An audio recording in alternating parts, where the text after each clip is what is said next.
माँ स्कंद माता नवरात्रि के 5वें दिन की देवी। माँ स्कंद माता दुर्गा की 5वीं अवतार है और नवरात्रि के 5वें दिन उनकी पूजा की जाती है। स्कंद भगवान कार्तिकेय का दूसरा नाम है। स्कंद माता का अर्थ है कार्तिकेय की माता। वो माँ पार्वती का दूसरा रूप है। इस रूप में माँ दुर्गा की 4 भुजाएं हैं। वो एक हाथ में कार्तिकेय को रखती हैं, दूसरे और तीसरे हाथ में कमल धारण करती हैं और चौथे हाथ से अपने भक्तों को आशीर्वाद देती हैं। वो सिंह की सवारी करती हैं और कमल पर विराजमान है। कार्तिकेय को दक्षिण भारत में भगवान मुरुगन के नाम से भी जाना जाता है। सती के आत्मदाह के बाद शिव संसार से अलग हो गए।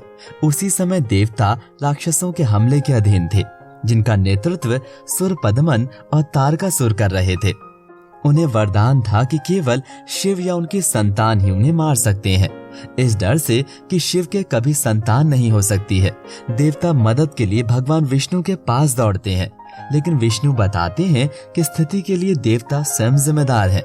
अगर वे भगवान शिव के बिना दक्ष प्रजापति के यज्ञ में शामिल नहीं होते तो सती ने खुद को कभी भी आत्मदाह नहीं किया होता।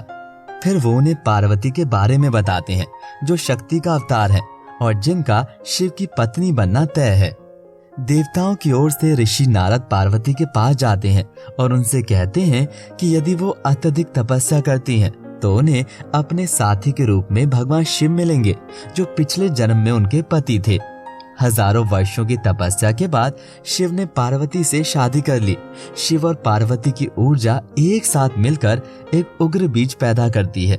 अग्निदेव को बीज सुरक्षित रूप से सरवन झील तक ले जाने का काम सौंपा जाता है, जब तक कि बीज से शिव की संतान न हो जाए। अग्निदेव के लिए भी बीज की गर्मी असहनीय हो जाती है और वो बीज को गंगा को सौंप देते हैं, जो इसे सुरक्षित रूप से वन सरवन में झील तक ले जाती है।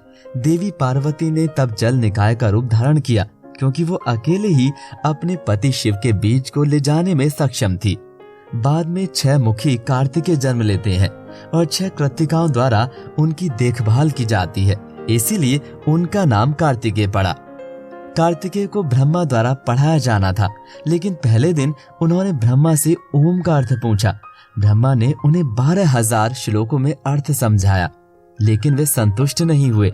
उन्होंने शिव से वही प्रश्न पूछा, जिन्होंने उन्हें 12 लाख श्लोकों में अर्थ समझाया। फिर भी असंतुष्ट होकर उन्होंने स्वयं 12 करोड़ श्लोकों में ओम का अर्थ समझाया।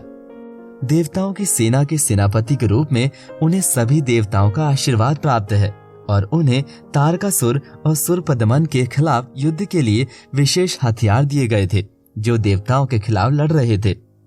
वो बाद में एक भयंकर युद्ध में तारकासुर का वध कर देते हैं। इस प्रकार माँ स्कंद माता को एक सर्वोच्च उपहार वाले बच्चे की माँ के रूप में पूजा जाता है। जब कोई भक्त स्कंद माता की पूजा करता है तो भगवान कार्तिकेय की स्वचालित रूप से पूजा की जाती है, क्योंकि वो अपनी माँ की गोद में बैठे हैं। उनकी पूजा से शांति, समृद्धि और मोक्ष की प्राप्ति होती है। जय माँ स्कंद माता।